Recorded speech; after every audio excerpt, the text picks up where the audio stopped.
What's going on, everybody? Welcome back to another video. Today we're going to be talking about Pierre Luc Dubois of the Winnipeg Jets, who is likely going to be moved this offseason. It's his last year of being an RFA.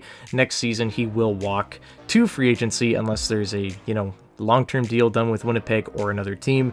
I don't think that it will be with Winnipeg after what happened last year with him, reportedly wanting to go to Montreal and his agent, all that stuff. We all know what happened last season. I'm not going to go over it again. We talked about it a ton last season, so I'm not going to talk about it. But I am going to talk about some teams that I do think that he could be going to, right? Some teams that I think that could be interested in acquiring him, outside of Montreal. We'll talk about Montreal as well, but I do think that other teams will be kicking tires on Dubois and will be giving up pretty good package for a player of that caliber, and whether he's a rental or that they think they can sign him long term, right? We're going to be talking about all that today. And first of all, I'm going to be talking about the obvious one, the Montreal Canadiens. So Dubois, obviously French Canadian, wants to play in Montreal. How bad does Montreal want Dubois?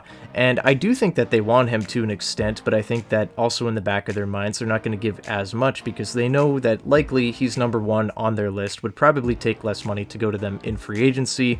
So they probably don't want to give up a ton, right? If they wait that extra year, and that's the mindset, right? But the thing is, if they do want him this upcoming year, if they do want to be competitive, if they think that he's the piece that's going to, put them into the playoff conversation, then they are going to have to pay up. And a lot of other teams, I believe, are willing to pay up for Pierre Luc Dubois, even if he is just a rental, and we'll get into those teams in a little while. But the Montreal Canadiens are going to have to, at least come close to what other teams are, willing to give for Dubois. And I think that other teams will be willing to give a pretty decent package for him. The package that I have the Montreal Canadiens giving the Winnipeg Jets is a first-round pick in this upcoming draft from the Florida Panthers, and defenseman Lane Hudson, who was actually drafted in the second round, 62nd overall in the 2022 NHL draft. He just finished his season at Boston University, where he had 39 games played with 15 goals, 33 assists, for a total of 48 points. He is a defenseman that is a little bit undersized, at 5'9". They have him listed at 148 pounds, so he's definitely going to need to bulk up a little bit to be in the NHL. I don't know if that's totally accurate now. I'm sure that he has put on some pounds. I'd imagine that he's maybe around 160, 165. But I do think that he would be a really nice pickup. Only 19 years old. He will obviously need to, grow, be a little bit of a project. He's not going to jump in and be elite right now, but I do think that he has some upside and could be a really nice, option to be an NHL player, a very offensive NHL player at that. Now, I think that this trade makes sense for both sides, really, because, you add Pierre Luc Dubois to a team in Montreal where they have Nick Suzuki, they do have Kirby Dach. Now you add Pierre Luc Dubois, where does he fit in? Do they play him on the wing? There's lots of things that they could do. They could put Dach on the wing, lots of guys that I think that Dubois would fit really well with on that team, and I think that he'd be a great addition to the top six, kind of stable it out a little bit. And, who do the Jets really have defensively that's a prospect, right? Ville Heinola, very upset, right? I do think that he could fit into the Winnipeg Jets lineup next season, as I do think they may look at, maybe moving a Nate Schmidt, maybe a Brendan Dillon, maybe one of those guys, with the emergence of Dylan Sandberg playing so well. But I'm not sure, if they do look to move him, that's fine. But then after that, you've got Dmitry Kuzmin, who I'm not sure is going to be an NHL defenseman. We'll have to see. He is putting up pretty good numbers, but I'm not sure. We'll have to see what the future holds for him. The Jets do have Elias Salmonson, who is very good. I think that he's going to be a good prospect, probably a top four guy one day, but he is a project player. Probably won't see him for a little while either. And Lane Hudson would just fit really nice into the system. I think that he could quickly become, a fan favorite, honestly, if he goes to the Moose, if, goes plays college for a couple more years, fills out a little bit. I think that he would be a very nice piece. And then, of course, the first round pick in the back half of the first round, pretty much right at the very end. I think it would be a really nice move for Winnipeg. They could use that if they want to go out and, grab a guy, if they want to retool, right? If they want to still stay competitive and, kind of do a lateral move from Pierre Luc Dubois and try to acquire a player like Evgeny Kuznetsov, who I'm going to talk about in just a second. If they want to do it that way, stay competitive, bring in a big name, I think that they could use that draft pick on a player, obviously, or use it to, further the team and bring in more talent via trade. But that's just my thoughts on it. Let me know what you guys think about that one. Now, the next team, I kind of alluded to it just a second ago, is the Washington Capitals. And, I know a lot of you are scratching your heads, right? Why would the Washington Capitals trade with the Winnipeg Jets for Pierre Luc Dubois? They have Nick Backstrom, they have Evgeny Kuznetsov, and this is a team that, was kind of middle of the pack. Maybe they look to, rebuild a little bit, maybe do a retool. But I do think that a Pierre Luc Dubois would be a very nice fit in Washington for a few different reasons. The Capitals do not have Evgeny Kuznetsov for much longer. He has requested a trade, and it does seem like he is going to be moved. It came out that he has asked for a trade for a few years now, actually, and Nick Backstrom is not getting any younger or any healthier at that, and I think that Dubois would be a real nice fit. Imagine Ovi and Pierre Luc Dubois on the same line. That would be a very heavy line, and I think it'd be a lot of fun. So how do I think that this trade would go down? I do think that the Jets would probably have to add to this move if they are to bring in Evgeny Kuznetsov, right? If they are trying to retool, stay competitive, bring in a guy like that, I think that it's going to be Dubois, and it might be a Ville Heinola going back the other way. Heinola's expressed that he's unhappy, with his role in the organization, and rightfully so. He has dominated the AHL for over 2 seasons now, and he really has not gotten a real solid opportunity to work out the kinks in the NHL and become that NHL player that I believe he really could end up being, right? I think that he could be a pretty good top 4 player.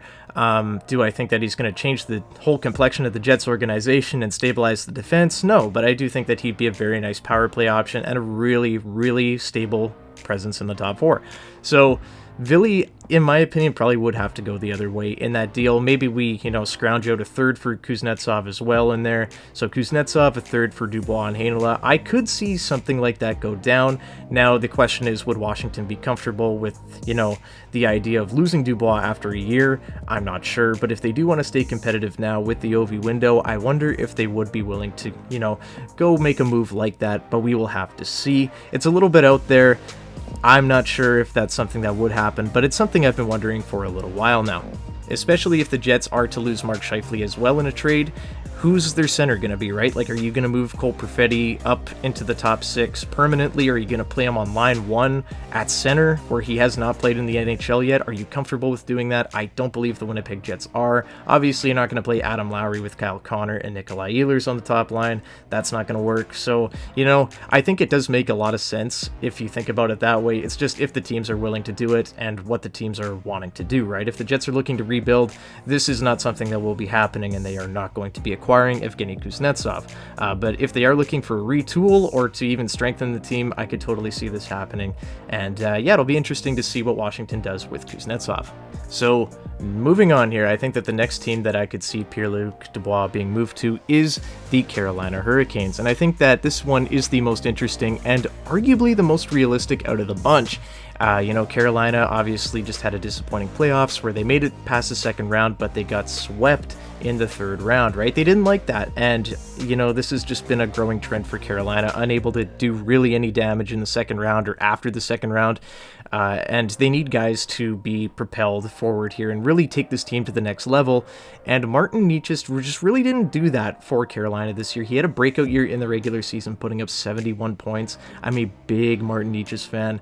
But unfortunately, in the playoffs, he just didn't do a whole lot in those 15 games that he played, right? So who's a guy that is pretty decent in the playoffs? Pierre Luc Dubois, right? He's shown that in Columbus. He didn't have the greatest playoffs with Winnipeg. He was okay, but not to the level that, the Jets needed to be successful. So, I think that Martin Necas would fit in Winnipeg really nicely, whether the Jets are to rebuild, retool, or, run it back, because I do think he's a very good player. I actually kind of like him more than Dubois, to be totally honest with you. I've always really liked Martin, and I think that he'd be a nice fit here in Winnipeg. Dubois, I think, would fit perfectly in Carolina as well. I think that it would be a really nice swap.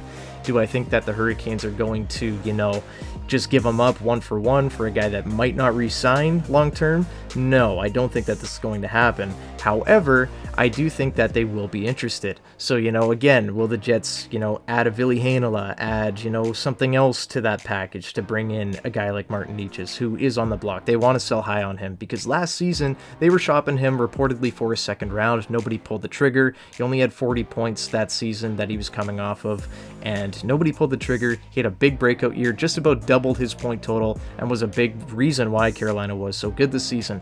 Didn't have the greatest playoffs, but I think that in a Jets jersey with, top 6 ice time minutes like he was getting there in Carolina, playing with guys like Connor and Ehlers, I think that he could really thrive here. I do think that, they're not going to obviously accept Dubois 1-for-1. So a prospect, a pick, something else thrown in there, I think would get the job done. And I think it would be intriguing for the Jets, especially if they could sign him long-term. He doesn't have a no-move clause because obviously he's still an RFA. He's not signed a long-term deal yet. And overall, I think that this would be so much fun. I think that the Jets should definitely look into this. Will they?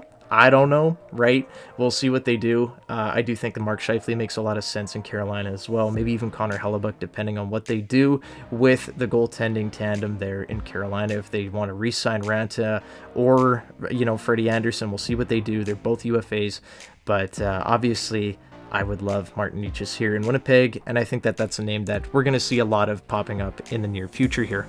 Now, the last team that I'm going to be talking about is the New York Rangers. The Rangers, this was a team that was reportedly interested in him last offseason, but, obviously a deal didn't get done. And this is a team that I still think would be very interested in Pierre Luc Dubois, even if he is just a rental. But I do wonder if he'd be interested in signing there long term as well.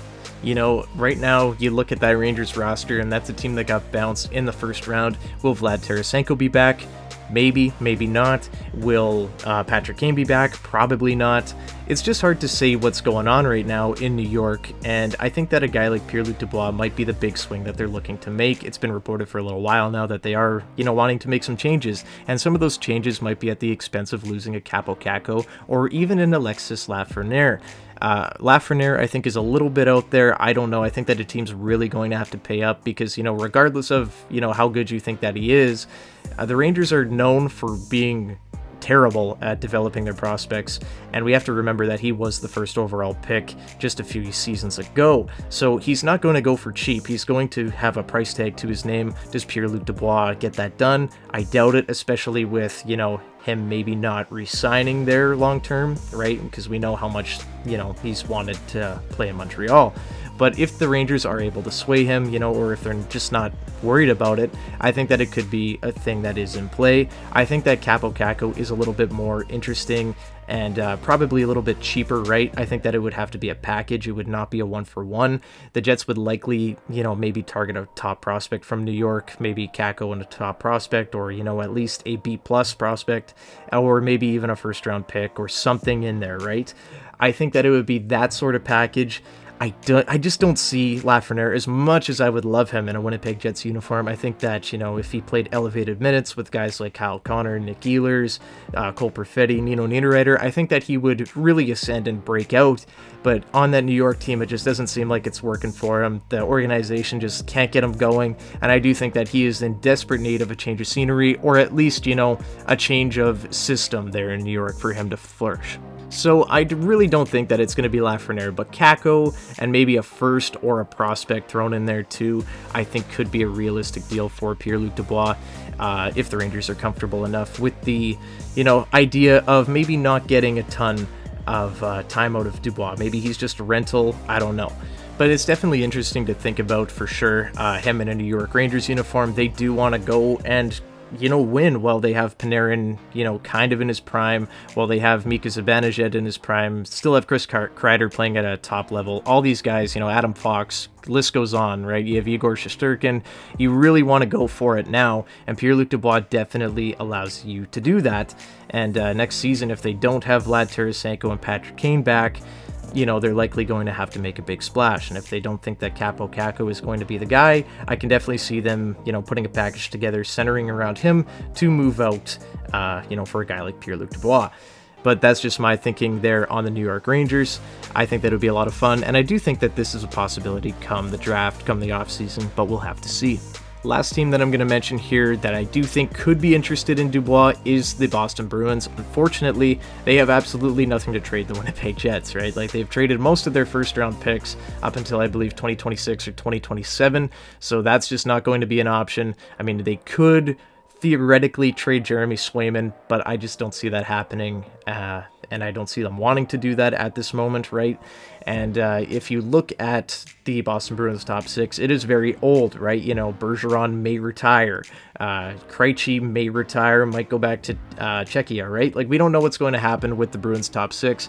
It's just something that I think that they would like to maybe pounce on, but I just don't see it happening. I don't think it's in the cards for Winnipeg or the Boston Bruins to send him to Boston. But I just wanted to mention that because I see a lot of people saying like, oh, he'd fit the mold there. And I do think that he would, just unfortunately, there's not a lot of prospects or picks for Boston available at the moment to move out, right? But with all that said, guys, that is going to be the end of this video. Let me know what you guys think about, you know, Pierre Luc Dubois and where you think he's going to go. I'd love to hear some trade packages that you guys maybe thought of. Maybe you disagree with me. Maybe you have a different trade package. Love to hear from you guys down below. But with all that said, leave a like and subscribe to the channel if you haven't already. Lots of videos going to be coming up here after the playoffs, you know, as the draft approaches. Very fun time in the next couple weeks here. But yeah, that's enough from me, guys. Have a great night. Go Jets, go. Bye-bye.